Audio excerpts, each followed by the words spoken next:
Hello, beautiful people. Today I wanted to create a video in which I will show you the best Syndicate decks. I will make a whole series of 6 videos in which I will take on the best decks from every faction. Some of them will be obviously in tier 1, some of them will be in tier 2, some of them they will be in tier 3, depending on obviously, like, it's not possible, yes, to get like today I prepared, let me say, 7 decks from Syndicate, and it's impossible that all of them they can be in tier 1, but anyway, these are the strongest options. I did some research and I was looking for the decks that are like most present. They give the best win ratio, and they are competitive. So I did some research. I was going through the forums, and also I was like checking what is being played right now, and this is the final result. So today I'm gonna take on Syndicate. I'm not playing, to be honest with you, that much Syndicate this season, because this daily quest that we need to fulfill in order to get the resources. I'm trying to focus right now on these ones, and basically over there you have Way of the Witcher cards and Crimson Curse, and unfortunately, obviously, I need to create some other decks which are like related to this daily quest. But anyway, let's start with the first deck. So as you can see, it's gonna be a line packets, so it's pretty offensive leader ability. Then we have Tiger's Eye, obviously here to get some coins. Then Novigrad, most preferably you would like to play this card in the second round at the very beginning, unless you feel like the guy will try to take you with this approach that he wants to play only 2 rounds. Then you need to start with Novigrad immediately, because maybe you will not even have a chance to play the 3rd round. So that's the option. Jacques the Miracle Child. Then we have Acherontia. As you can see here, we don't have a defender, so you would have to have this feeling when it's this opportunity to play Acherontia.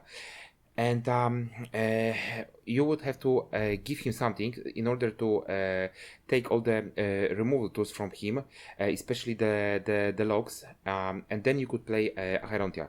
Also, as you all know, usually Acherontia is related with Ixora, but regarding this deck, as you can see, it's not a deck prepared by me. This is prepared by someone, I don't know who. There is no Ixora, which is I would say pretty awkward, because usually the vice cards they go together, but in this deck, as you can see, it's only Acherontia as a thinner of a deck. Then we have Cleaver, and Cleaver obviously here is because we have 2 Sesames, plus obviously we can get 2 other Sesame by utilizing Shandy Vendors. Then since we are playing line packets, Count Riven's Treasure, it has a synergy with this deck. This is also a crime card, plus you can get plenty of coins, plus obviously you can play additionally 1 more crime card. Right now it got cheaper, it got to this 10 points of provision, and I'll say this is pretty amazing. Then you have a removal, you have Junior. Then Vivaldi Banks, right now it's at 9 points of provision, and this is I would say quite common card right now in the Syndicate deck. Then we have Novigrad Justice, and this is the way I like to play it with Ferko. So you play Ferko into Novigrad Justice into one of the Bernacle Blowers. This is the super combo. Then 2 Sesames, just like I mentioned, 2 Shady Vendors, Deep in the Pontar, pretty good. Profit 3, damage an enemy unit by 3. Guys, I don't agree with this one. I would change it with this other crime card, where you place the bounty, and then you deal 3 points of damage and so on, but it is how it is. It's like this is not my deck, guys. This is like what's like being proven that it works, so I will not contest this. I would make changes, but it is how it is. Then we have 2 Evended Plunder to get 2 Spenders. Obviously Spenders are good, and they are with the synergy with Acherontia. Then we have Bloody Good Fun, and also this is a very good approach, because if you have this, plus you're looking for sesames, so this is also it also has a synergy. Then we have some thinning with sewer raiders. As you can see here, there are no casino bouncers, and obviously additionally 2 spenders, oxen for guards. So this is line packets. Second deck, it's also line packets. This is a little bit, I would say, different approach. As you can see, the same leader ability, the same stratagem. Then we have King of Beggars. Surprisingly, it's still being played, although it's right now at 13 points of provision. I would say it's expensive, and I actually voted for this card to be once again at 12 points of provision, because my approach is like this. Actually, Syndicate is being like the least played faction, and you would like to make this faction more competitive, and that's why you need to make it a little bit better. Unfortunately, it's not competitive to a point that it's like being loved by everybody.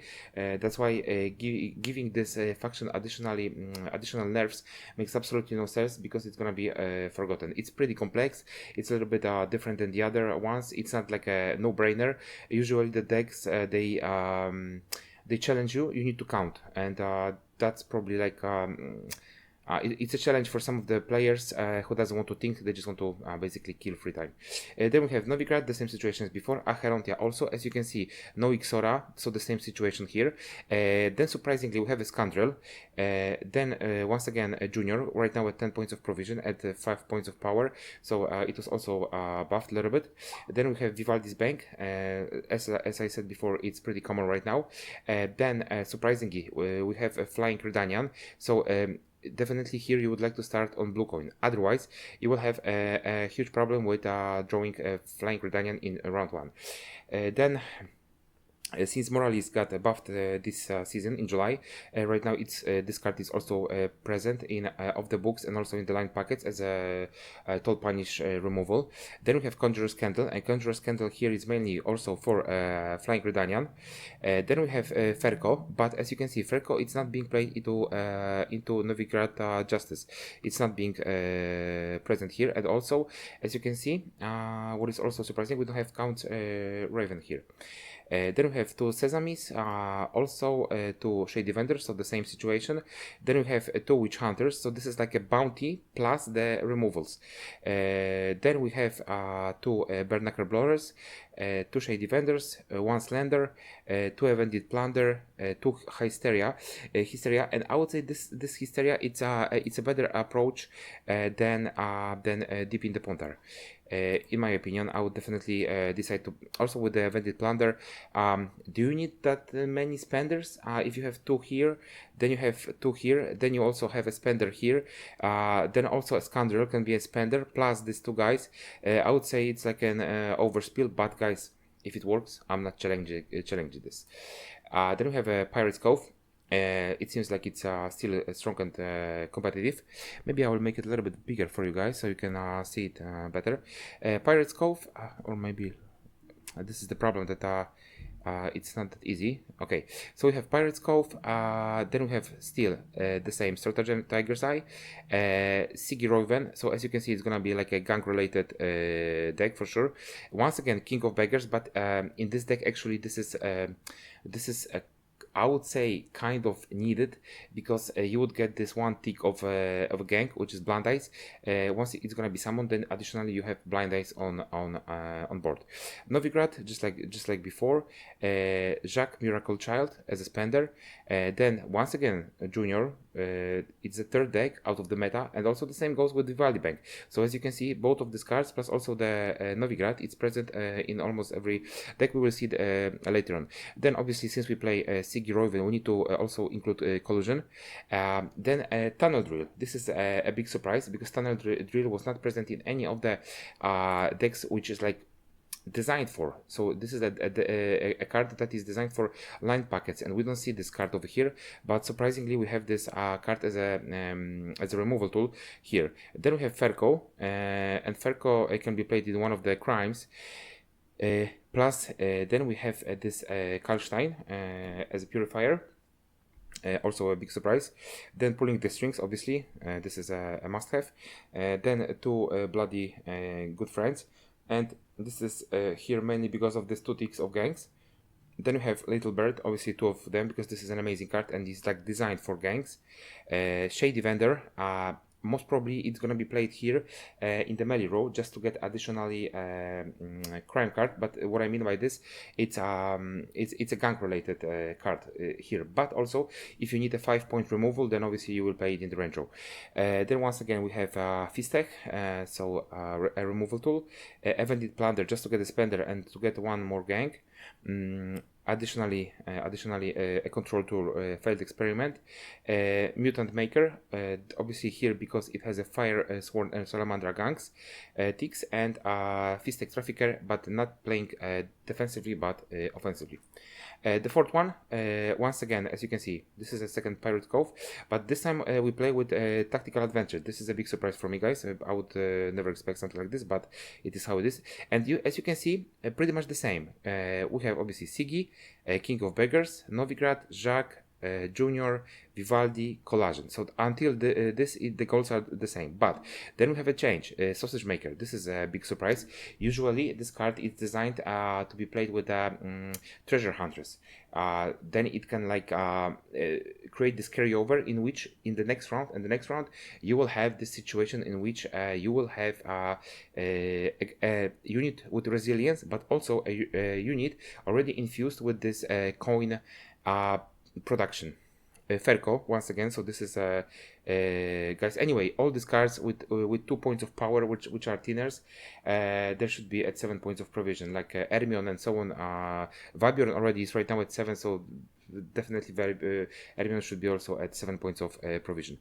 Obviously the same, so 2 pulling the strings, 2, as you can see it's the same. Then Evented Plunder 1, Experiment 1, 2 Mutant Makers and 2 Fistech. So very similar. Then we have Off the Books. So this is like a typical gang related deck, but here, as you can see, we don't have Sigi Raven. So this is a different approach. Stratagem is the same. King of Beggar once again, Novigrad once again, Acherontia. Right now, I think it's like everywhere, all over the Syndicate's deck, which is a big surprise for me. But the same, as you can see, Junior, Vivaldi. Once again, this is the first deck that will include Savola, and in my opinion, this is a very good card, especially regarding the tributes. It's a must-have, and especially for a short third round, it makes a huge difference. And what is also important here is that you have a last say. Then Flying Gridanian, then we have Ixora. So Ixora goes this time with Acherontia, Tall Punish, Spender. Then we have 2 Open Sesames, and here also I think it's gonna be played in the Sesames. Then we have thinning option plus the thinning option, something that I like, and I also usually utilize this combo.